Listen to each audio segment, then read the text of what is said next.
o programa já está de volta e aquela história de deixa para depois, vamos deixar para amanhã, é agora que a gente vai conversar. Eu estou recebendo hoje aqui o Dr. Roberto Banaco. Doutor, muito obrigado pela sua presença. Obrigado eu pelo convite, um prazer estar aqui com vocês. O Dr. Roberto é graduado em psicologia, tem mestrado na área de psicologia experimental pela Universidade de São Paulo, a USP, doutorado em psicologia na mesma área também pela USP.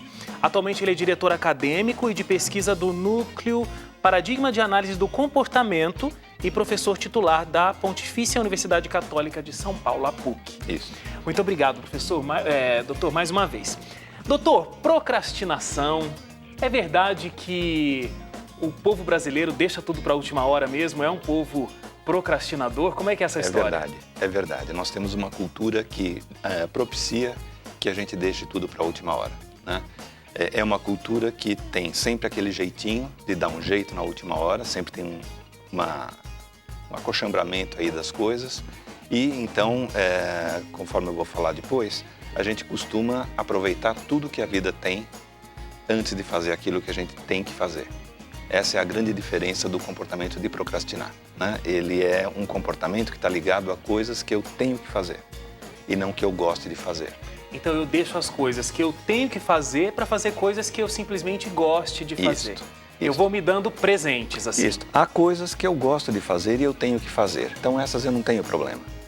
Mas há coisas que eu tenho que fazer e não gosto de fazer. Seja porque ela tem uma punição envolvida, seja porque ela custa muito pessoalmente para fazer, seja porque ela demanda muito tempo, ela é muito complicada para ser feita, e então eu vou procrastinar essas tarefas, essas que vão demandar um esforço maior. Agora, como psicólogo, as pessoas elas admitem que elas são procrastinadoras? Admitem. Elas sabem que elas têm esse problema e, em geral, elas encontram jeitos, a maior parte delas encontra jeito de burlar essa característica. E conseguir fazer as coisas. Conseguem fazer as coisas com uma qualidade inferior à que elas gostariam de fazer.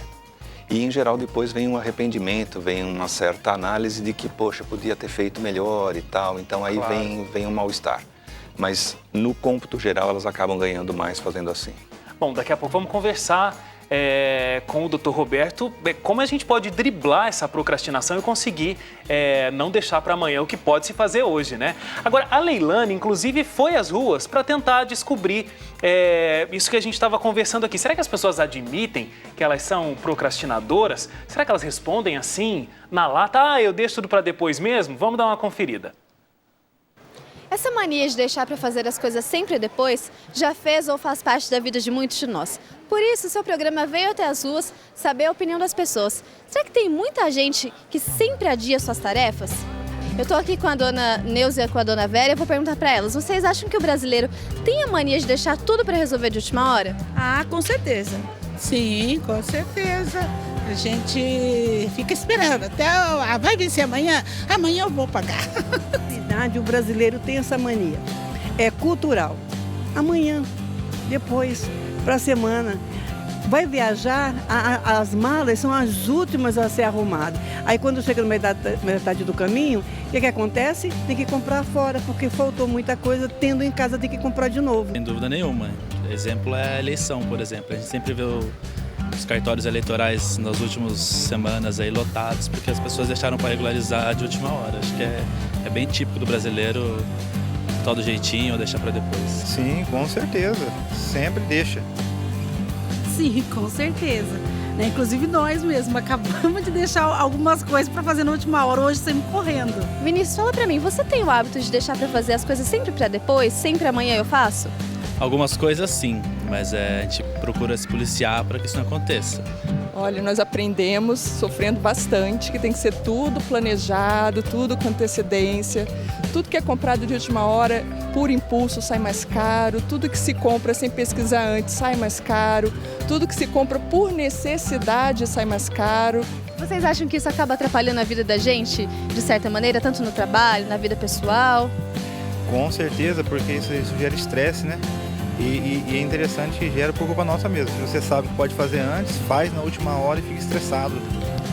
Eu acho que atrapalha, sim. A gente precisa ser mais organizada, né?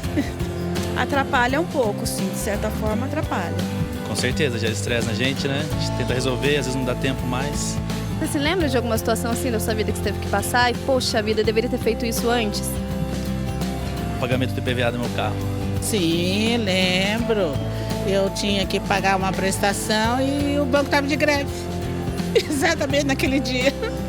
Mas daí não foi culpa sua, né? Ah, mas se eu tivesse ido antes, né? Ficar mais tranquila. Fazer as coisas antes, então, é um pouco melhor. Ah, seria bem melhor, se a gente pudesse, né? Seria melhor. O segredo é sempre se planejar. Se possível, planeja antes, dá menos dor de cabeça, menos trabalho e você se diverte mais. Tudo assim planejado, envolve o dinheiro, né, a finança, você gasta menos, você emprega realmente naquilo que você está necessitando e fica especulando os preços, né? Que mulher adora uma pechincha, né? Muito bem. Olha, pessoal, é sincero, né, doutor? Muito sincero, gostei.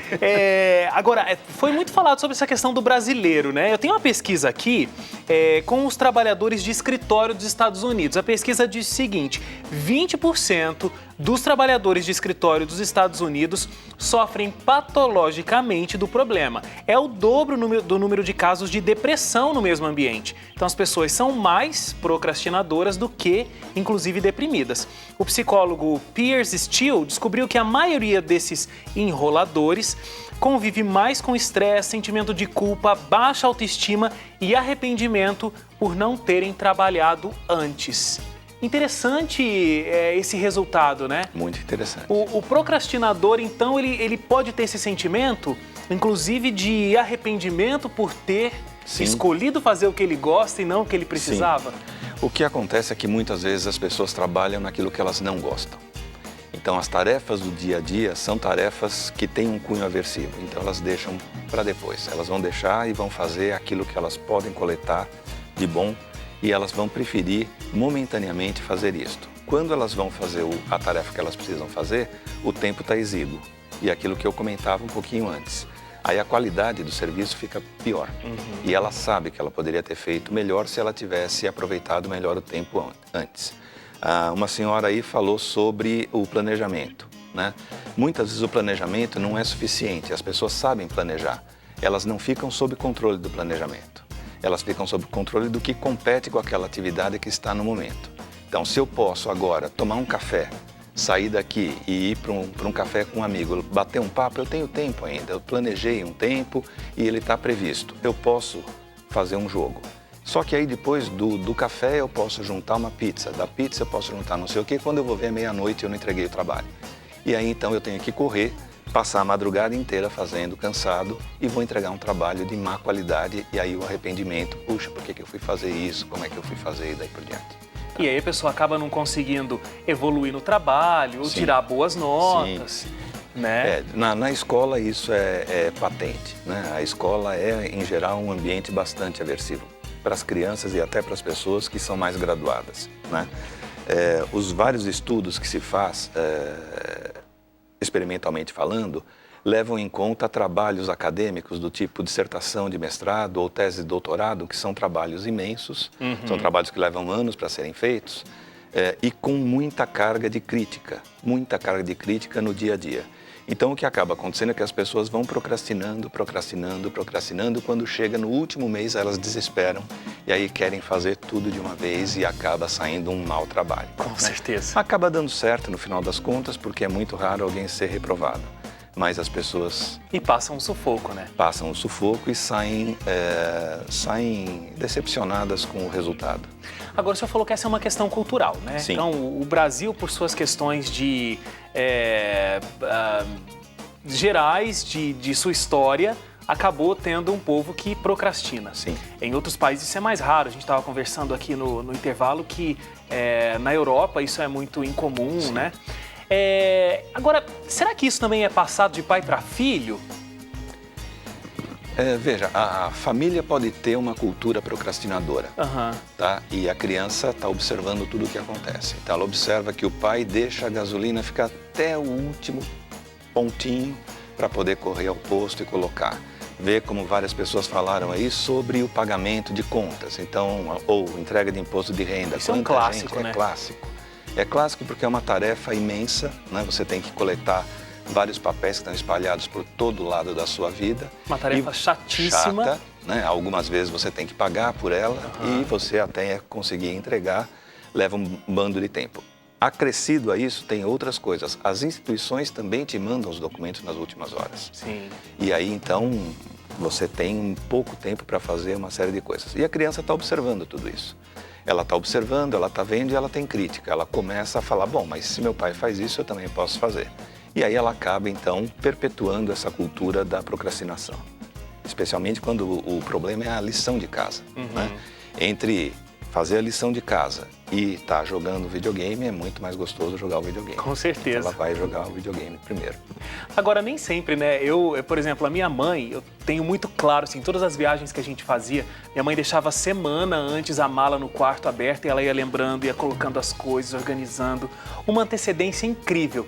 Eu já cheguei a fazer uma viagem internacional de ficar vários dias fora e ter feito a mala numa noite anterior, que é a viagem que eu ia viajar cedinho. Então, assim, vai de pessoa para pessoa, né? Vai de pessoa para pessoa e vai do que ela gosta das atividades. Por exemplo, teve um participante que falou ali sobre pessoas que não colocam coisas na mala e depois tem que comprar. Uma senhora falou.